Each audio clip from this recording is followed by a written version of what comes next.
Hello दोस्तों, स्वागत है आप सबका हमारे YouTube चैनल लर्निंग सोशियोलॉजी में। आज के इस वीडियो में हम बात करेंगे कार्ल मार्क्स द्वारा प्रतिपादित वर्ग संघर्ष के सिद्धांत की।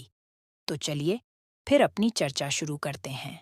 19वीं सदी के प्रमुख दार्शनिक, अर्थशास्त्री और समाजशास्त्री कार्ल मार्क्स ने जोर देकर कहा कि सभी समाजों का इतिहास मूल रूप से वर्ग संघर्ष का इतिहास है। यह परिप्रेक्ष्य मार्क्सवादी सिद्धांत में एक मूलभूत अवधारणा बनाता है। मार्क्स का सामाजिक विकास का यह विश्लेषण विभिन्न सामाजिक वर्गों, विशेषकर पूंजीपति वर्ग और सर्वहारा श्रमिक वर्ग के बीच गतिशील अंतःक्रिया के इर्द गिर्द घूमता है। मार्क्स के अनुसार समाज अलग अलग ऐतिहासिक चरणों से होकर विकसित होता है, जिनमें से प्रत्येक की विशेषता उत्पादन का एक विशेष तरीका होता है। उनके विचार में सामंतवाद से पूंजीवाद की ओर प्रगति उत्पादन के साधनों पर नियंत्रण के लिए निरंतर संघर्ष द्वारा चिह्नित है।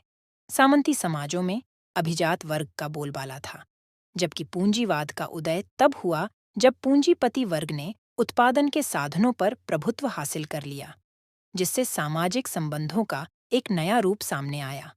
मार्क्स के दावे का मूल इस तर्क में निहित है कि किसी समाज का आर्थिक आधार उसकी उत्पादन पद्धति सामाजिक और राजनीतिक अधिरचना को निर्धारित करती है। उत्पादन की पूंजीवादी पद्धति में पूंजीपति वर्ग लाभ के लिए सर्वहारा वर्ग के श्रम का शोषण करता है, जिससे दोनों वर्गों के बीच एक बुनियादी विरोध पैदा होता है। मार्क्स के अनुसार यह अंतर्निहित संघर्ष ऐतिहासिक विकास को आगे बढ़ाता है। मार्क्स ने वर्ग संघर्ष को ऐतिहासिक परिवर्तन के इंजन के रूप में देखा, जो समाज को आकार देता है। जैसे जैसे पूंजीवादी व्यवस्था में सर्वहारा वर्ग को शोषण और अलगाव का सामना करना पड़ता है, एक क्रांतिकारी चेतना उभरने लगती है। मार्क्स के परिप्रेक्ष्य में यह क्रांतिकारी वर्ग पूंजीपति वर्ग को उखाड़ फेंकेगा, जिससे एक वर्गहीन समाज की स्थापना होगी, एक साम्यवादी समाज जहां उत्पादन के साधनों पर सामूहिक स्वामित्व होगा। यह ध्यान रखना महत्वपूर्ण है कि मार्क्स का वर्ग संघर्ष का सिद्धांत किसी विशेष ऐतिहासिक युग तक ही सीमित नहीं है, बल्कि इसका उद्देश्य व्यापक है, जिसके माध्यम से सामाजिक विकास की गतिशीलता की व्याख्या की जा सकती है। प्राचीन सामंती या पूंजीवादी समाजों की जांच करते समय मार्क्स ने तर्क दिया कि वर्ग संघर्ष इतिहास की परिवर्तनकारी प्रक्रियाओं को रेखांकित करता है।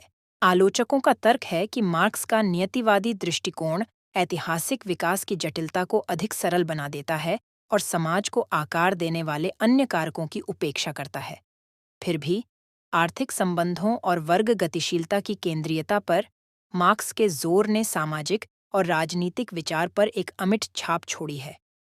वर्ग संघर्ष की अवधारणा असमानता, सामाजिक न्याय और प्रणालीगत परिवर्तन पर चर्चा को प्रभावित करती रहती है। कार्ल मार्क्स का यह दावा कि सभी समाजों का इतिहास वर्ग संघर्षों का इतिहास है, ऐतिहासिक भौतिकवाद के उनके व्यापक सिद्धांत को दर्शाता है।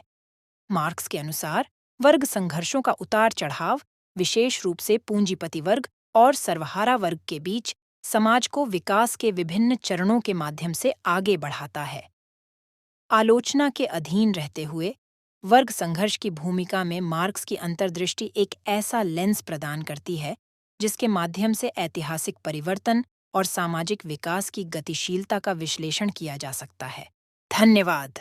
मिलते हैं अब हम अपने अगले वीडियो में, तब तक के लिए जय हिंद।